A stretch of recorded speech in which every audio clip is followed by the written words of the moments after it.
Hello friends, Ram Ram, जय श्री कृष्ण। आप सब कैसे हो? आशा करती हूँ आप सब बहुत बहुत अच्छे होंगे फ्रेंड। और मैं तो बहुत बढ़िया हूँ। और अभी जो जिस पे मैं रिएक्शन दूंगी फ्रेंड्स, ये सजेस्टेड वीडियो है। और इस वीडियो पे रिएक्शन देने का सजेशन आया है कवि सॉरी सॉरी विशाल मीना जी की तरफ से फ्रेंड्स। और जिस पे हमको रिएक्शन देना है उस वीडियो का टाइटल है हिंदी कविता रश्मिर थी चतुर्थ संग कर्ण की दानवीरता संवाद। यानी बेसिकली ये कविता के कवि के माध्यम से ये कर्ण की दानवीरता दर्शाई गई है। ये कविता है फ्रेंड्स। और जो सजेशन आया है वो पर्टिकुलर इसी वीडियो पे रिएक्शन का सजेशन नहीं आया था, इस कवि की वीडियो कविता पे आप रिएक्शन दो, ये आया था फ्रेंड्स। तो मेरे को ये कविता जो ये कर्ण के साथ संवाद है, कर्ण की दानवीरता का जो वर्ण किया है वो मेरे को बहुत अच्छा लगा।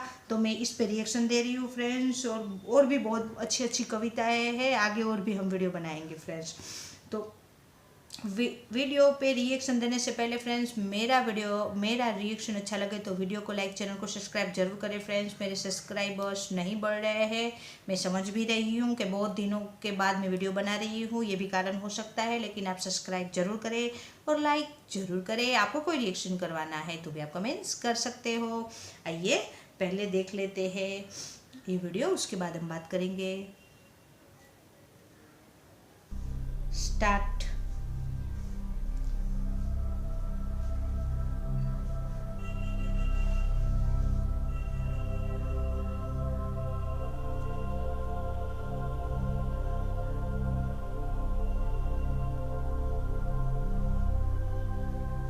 म्यूजिक अच्छा है, शांत।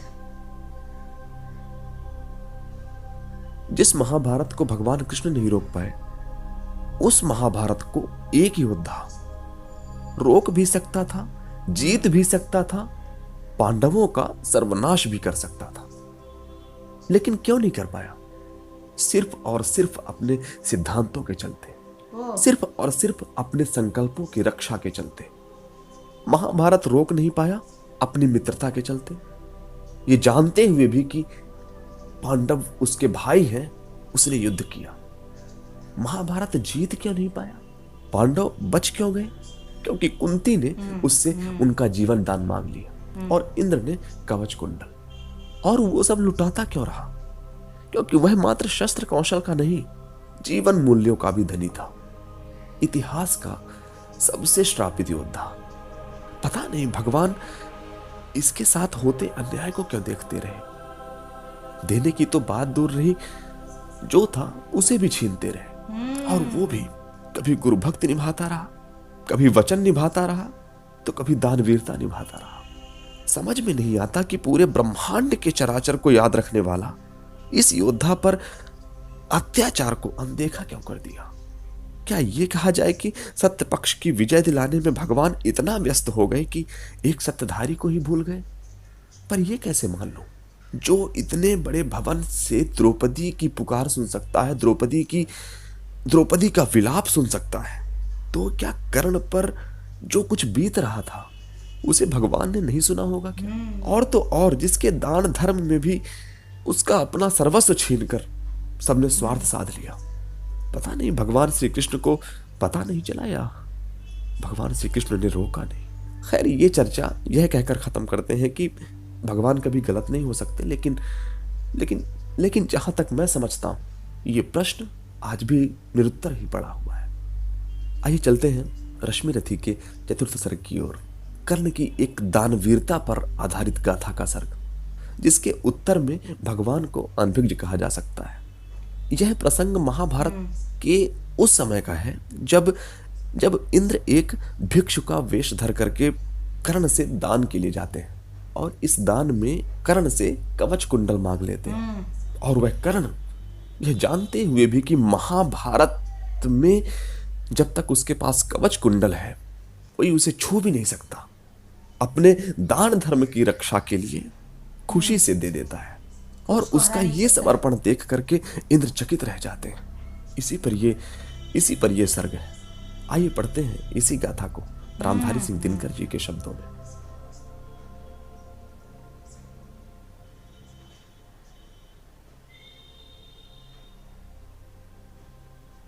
रामधारी सिंह दिनकर जी, अच्छा, इनकी कविता है ये।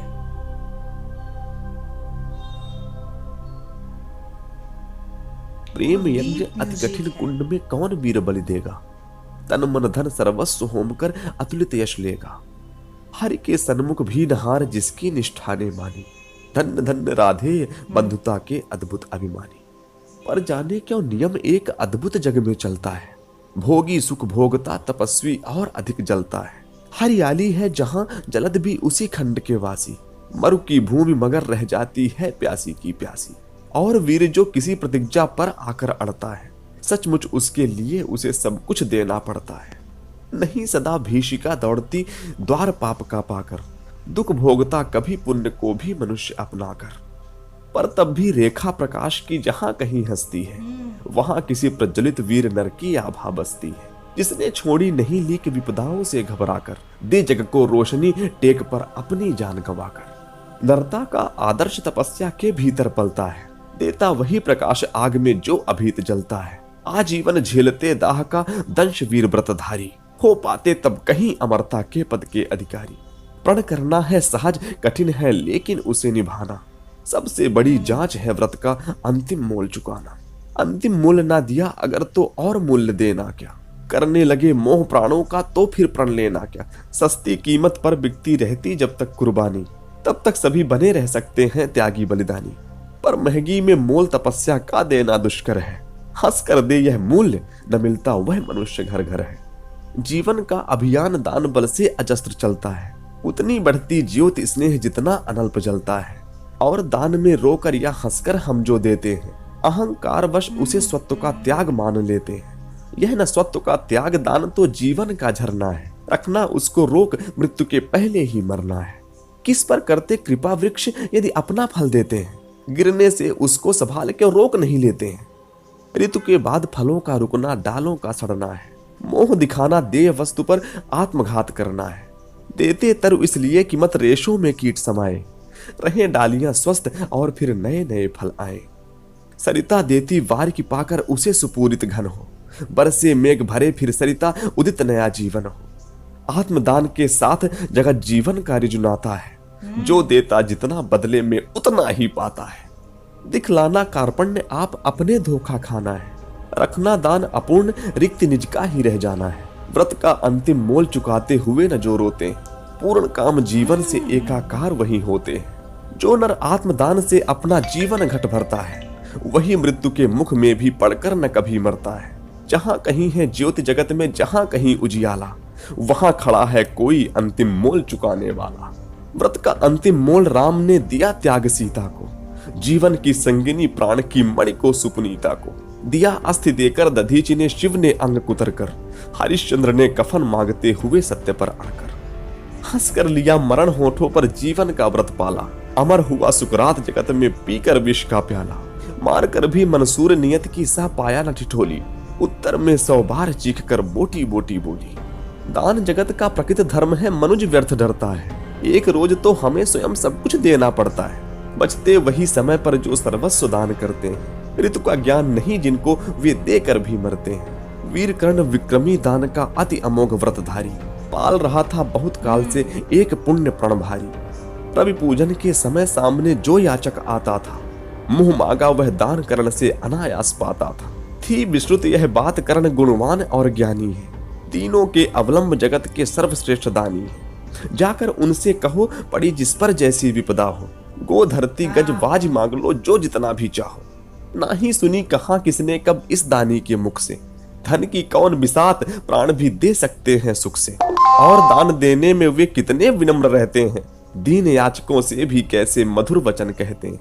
करते यूं सत्कार की मानो हम हो नहीं भिखारी, वरन मांगते जो कुछ उसके न्याय सिद्ध अधिकारी। और उमड़ती है प्रसन्न दृग में कैसी जलधारा, मानो सौंप रहे हो हमको ही वे न्यास हमारा।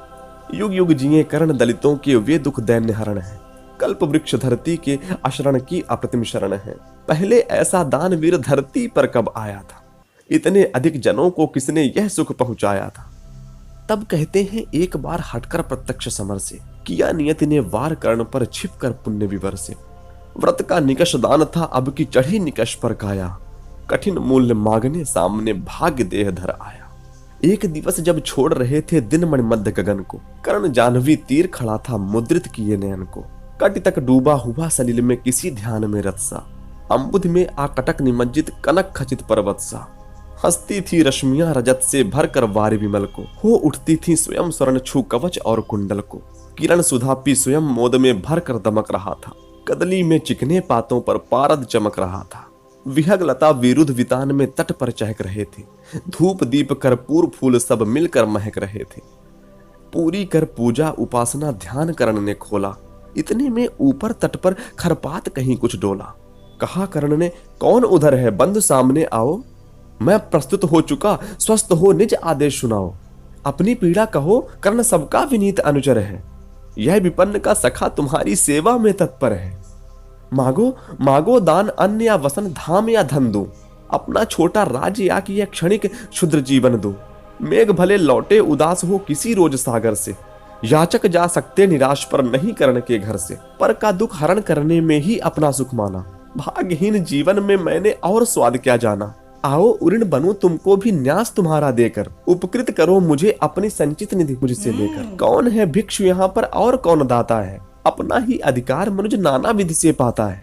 कर पसार कर जब भी तुम मुझसे कुछ ले लेते हो, तृप्त भाव से हेर मुझे क्या चीज नहीं देते हो। दीनों का संतोष भाग्यहीनों की गदगद वाणी, नयन कोर में भरा लबालब कृतज्ञता का पानी। हो जाना फिर हरा युगों से मुरझाए अधरों का, पाना आशीर्वचन प्रेम विश्वास अनेकों नर का। इससे बढ़कर प्राप्ति क्या जिस पर गर्व करूं मैं, पर को जीवन मिले अगर तो हंस कर क्यों न मरूं मैं। मोल तोल कुछ नहीं, मांग लो जो कुछ तुम्हें सुहाए। मुंह मांगा ही दान सभी को हम है देते आए। गिरा गहन सुन चकित और मन ही मन कुछ भरमाया। लता ओट से एक विप्र सामने कर्ण के आया। कहा कि जय हो, हमने भी है सुनी सुकीर्ति कहानी। नहीं आज कोई त्रिलोक में कहीं आप सादानी। नहीं फिराते एक बार जो कुछ मुख से कहते हैं, प्रण पालन के लिए आप बहुभांति कष्ट सहते हैं। आश्वासन से ही अभी तो हो सुख विपन्न पाता है। कर्ण वचन सर्वत्र कार्यवाचक माना जाता है। लोग दिव्य शत शत प्रमाण निष्ठा के बतलाते हैं। शिव दधीच प्रहलाद कोटि में आप गिने जाते हैं। सबका है विश्वास मृत्यु से आप न डर सकते हैं। हंसकर प्रण के लिए प्राण न्यौछावर कर सकते हैं। ऐसा है तो मनुज लोक निश्चय आदर पाएगा। स्वर्ग किसी दिन भीख मांगने मिट्टी पर आएगा। किंतु भाग्य है बलि कौन किससे कितना पाता है, यह लेखा नर के ललाट में ही देखा जाता है।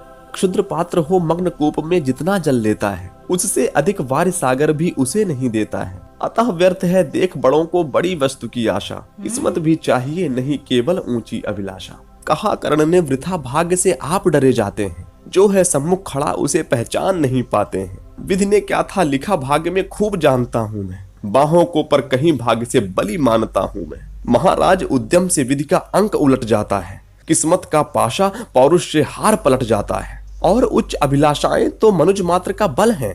जगा जगा कर हमें वही तो रखती निज चंचल है। आगे जिसकी नजर नहीं वह भला कहाँ जाएगा। अधिक नहीं चाहता पुरुष वह कितना धन पाएगा। अच्छा अब उपचार छोड़ बोलिए आप क्या लेंगे। सत्य मानिए जो मांगेंगे आप वही हम देंगे। मही डोलती और डोलता नभ में देव निलय भी। कभी कभी डोलता समर में किंचित वीर हृदय भी। डोले मूल अचल पर्वत का या डोले ध्रुव तारा, सब डोले पर नहीं डोल सकता है वचन हमारा।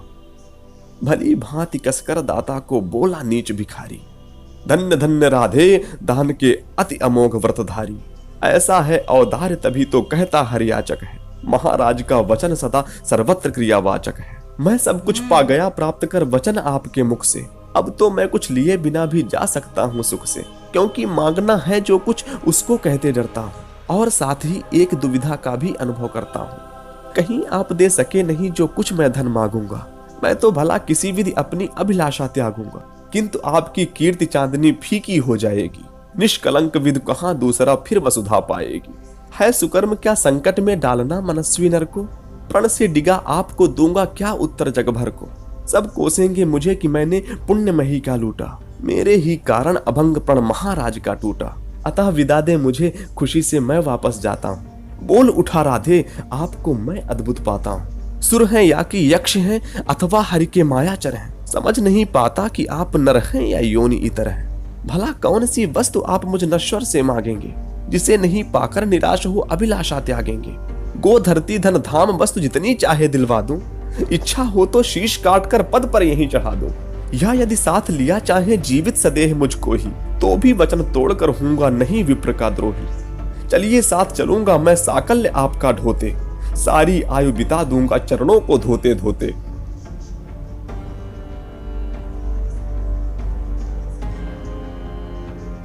तो बहुत अच्छी कविता थी। ये फर्स्ट पार्ट था, अभी सेकंड पार्ट और है। और ये जो कविता है वो कर्ण के पास जब इंद्र भगवान आए थे ब्राह्मण का रूप लेके कुंडल और कवच मांगने, तब दोनों में जो संवाद हुआ था, यानी दोनों में जो बात हुई थी, वो ये बेसिकली उस संवाद की ये कविता है फ्रेंड्स। तो कविता बहुत अच्छी थी और इसके जो 2-4 वर्डिंग थे, वैसे पूरी कविता ही बहुत अच्छी थी फ्रेंड्स। क्योंकि इस कविता को समझने के लिए बहुत ही मतलब डीप माइंड चाहिए और बुद्धि चाहिए। 3-4 बार जब आप ये कविता सुनोगे तब माइंड में ये आएगी। लेकिन जो 2-4 वर्डिंग थे मेरे को बहुत अच्छा लगा कि स्वयं स्वर्ग आ गया है मिट्टी पे मांगने, यानी स्वर्ग के जो राजा थे इंद्र भगवान, स्वर्ग यानी स्वर्ग से धनवान कोई चीज़ है ही नहीं। तीनों लोक में 10 दिशा में कोई धनवान नहीं है। वो जब स्वयं आ जाए कर्ण पे, कर्ण से मांगने, तब हम कर्ण को दानवीर क्यों ना कहे फ्रेंड्स। मेरे काफ़ी सारे सब्सक्राइबर्स हैं जो नाराज़ हो जाते हैं कर्ण की तारीफ करने पे। तो फ्रेंड्स, जो मैं हर वीडियो में मेंशन करती हूँ और इस वीडियो में भी मेंशन करती हूँ, कर्ण की जो माइनस बातें थी वो हम कभी भी उसको प्रमोट नहीं करते हैं या कभी उसकी मतलब बात नहीं करते हैं। कर्ण में जो प्लस पॉइंट था उसको हम मतलब आपके सामने दृष्टाते हैं और उसको हम पसंद करते हैं। उसके जैसा मित्र और उसके जैसा दानवीर और सिद्धांतवादी कोई नहीं हो सकता। जब उनको पता था कि ये जो सामने लड़ रहे हैं वो सब मेरे छोटे भाई हैं, फिर भी उन्होंने अपनी मित्र धर्म नहीं त्यागा, मित्र के तरफ से वो खड़े रहे। हालांकि उन्होंने स्वयं मृत्यु अपने पर ली, लेकिन सामने उन्होंने नहीं मारा था। और इसमें जो बताया गया कि कर्ण की मृत्यु नहीं हो सकती थी, युद्ध भी नहीं हो सकता था, वो पांडवों को मार भी सकते थे, लेकिन ये सब बात हो सकती है। कर्ण इतने बलवान थे जो ये बात हो सकती थी। हालांकि ऐसे होती नहीं, क्योंकि कर्ण खड़े थे झूठ की तरफ से और झूठ कभी तो जीतता नहीं है। जीतेगा झूठ हाथी की तरह, झूठ अगर हाथी की तरह भी है तो हारेगा हारेगा, सच अगर चींटी की तरह है फिर भी वो जीतेगा फ्रेंड्स। क्योंकि तो कर्ण का जीतना तो अनिवार्य मतलब वो जीतते नहीं फ्रेंड्स, क्योंकि वो झूठ की तरफ से खड़े थे। लेकिन हाँ, जब बोले ऐसा मित्र पाना तो बहुत मुश्किल है ना, कि जब पता है कि सामने हार खड़ी है, उसको पता था कि हम जीत नहीं सकते, वो जानते थे कहीं ना कहीं कि हम झूठ की तरफ से खड़ा हूँ मैं, तो उसको उनको पता था, फिर भी वो अपने कदम उन्होंने पीछे नहीं लिए। मौत उन्होंने गले लगा ली, लेकिन दुर्योधन का साथ एंडिंग तक दिया। और इंद्र भगवान जो सॉरी वैसे मैंने एक कविता पढ़ी थी जिसमें एक कविता थी, इंद्र मांगे भीख ऐसा ही क्षत्रिय में, यानी इंद्र भगवान जिससे भीख मांगने आए थे कर्ण के। हालांकि संवाद के द्वारा हमको समझाया गया कि जब कर्ण ने ये सब शब्द बोले उनको कि मैं खुशी खुशी भेंट दूंगा, चाहे कभी मेघ निराश हो सकता है, समुद्र उसको अपने में लेने में कभी मना कर सकता है, लेकिन मेरे द्वार से कोई भी याचक आए और मांगे मैं नहीं दूँ, वो हो ही नहीं सकता है। उनके वो शब्द सुन के, उनका संवाद सुन के इंद्र भगवान बहुत खुश हो गए। उन्होंने फिर भी बोला कि मैं आपसे जो मांगने वाला हूँ वो मांगने के बाद आपका तेज चला जाएगा, ऐसी चीज़ है तो मैं कैसे मांगूँ। कर्ण ने बोला कि नहीं, आप मतलब खुश होके और बिंदास मांगिए, आपको जो भी चाहिए वो मिलेगा, इस द्वार से कोई खाली नहीं जाता है। और ये बात सही है, उन्होंने कुंडल और कवच दोनों ही दे दिया फ्रेंड। एक बात मेरे को और भी कर्ण की अच्छी लगी फ्रेंड्स, कि चाहे कलयुग देख लो या सतयुग देख लो या महाभारत का टाइम देख लो, कुछ भी देख लो, आज ही देख लो, प्रेजेंस में शाम हम जो चाहते हैं वो देते हैं। कौन ऐसे थे, उसका नियम था कि सामने वाला जो मांगे वो देते थे। वो बहुत बड़ी बात है फ्रेंड्स। तो ये कविता बहुत बहुत अच्छी थी। ये फर्स्ट पार्ट थी, सेकंड पार्ट भी हम इसका बनाएंगे फ्रेंड्स। और मेरे को तो ये वीडियो बहुत अच्छा लगा। आपको मेरा रिएक्शन अच्छा लगा हो तो वीडियो को लाइक, चैनल को सब्सक्राइब जरूर करना फ्रेंड्स। और वीडियो देखे तो लाइक जरूर करें फ्रेंड्स, मेरे लाइक ही नहीं आते, और सब्सक्राइब भी करें। और अब मिलते हैं फ्रेंड ऐसे ही किसी मीनिंगफुल वीडियो में फ्रेंड्स। बाय बाय, जय हिंद, वंदे मातरम, बाय बाय।